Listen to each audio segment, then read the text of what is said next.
Hello friends, if you want to be successful in your life, अगर आप अपनी जिंदगी में सक्सेस को पाना चाहते हैं तो हमने एक बहुत फेमस प्रोवर्ब सुना है, formula for success is found to be in 3 words, work work and work. तो नेचुरली सक्सेस पाने के लिए काम तो करना पड़ता है। काम करने के साथ साथ डिटर्मिनेशन होना बहुत जरूरी है, दृढ़ निश्चय होना बहुत जरूरी है, गोल सेटिंग होना बहुत जरूरी है। उसके लिए पूरी ताकत, पूरी एनर्जी लगाना बहुत जरूरी है। ये सब एनर्जी लगाने के बाद भी जब हमारे सामने चैलेंजेस आते हैं, बहुत सारी चुनौतियां आती है, उनका सामना भी करते हैं, पर बहुत बार ऐसा होता है कि हम फेल हो जाते हैं। और जब हम फेल हो जाते हैं तो हम गिर जाते हैं। मतलब when we fail then we fall. जब हम फेल हो जाते हैं देन वी फॉल, हम गिर जाते हैं। और इस मौके पे आके हम आशाएं छोड़ना शुरू कर देते हैं, हम होपलेस हो जाते हैं, हमारी इच्छा हो जाती है कि हम गिव अप कर जाएं। बट यही वो टाइम है दोस्तों जब हमें गिव अप नहीं करना चाहिए।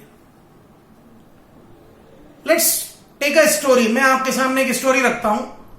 जब मदर जिराफ, मतलब जिराफ मादा अपने बच्चे को जन्म देती है तो वो बड़ी पशुपेश की पोजीशन में होती है, वो बड़ी डिलेमा में होती है, क्योंकि जब मादा जिराफ अपने बच्चे को जन्म देती है तो वो बच्चा बहुत ऊपर ऊंचाई से नीचे गिरता है।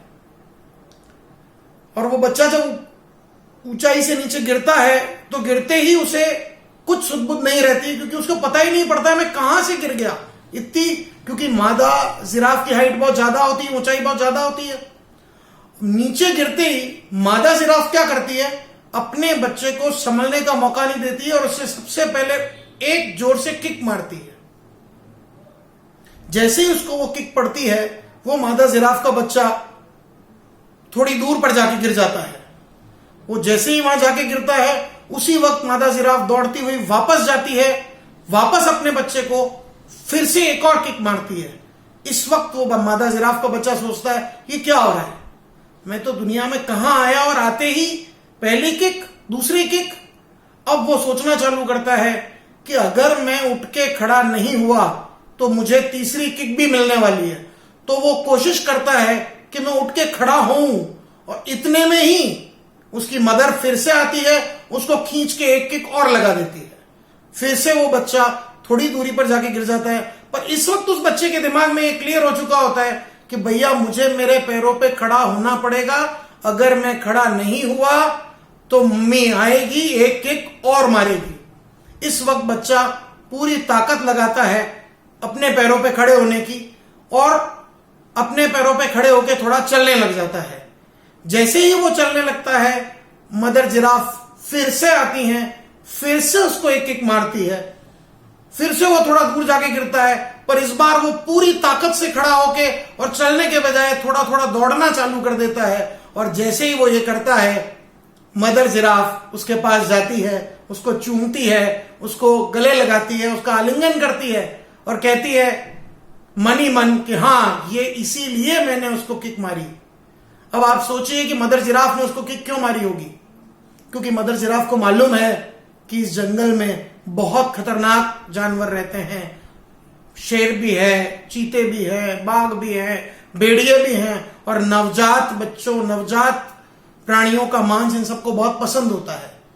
और मैं हर वक्त मेरे बच्चे की सहायता करने के लिए तो उसके साथ रह नहीं सकती। ऐसे बहुत मौके आएंगे जब मैं उसको छोड़ के जाऊंगी।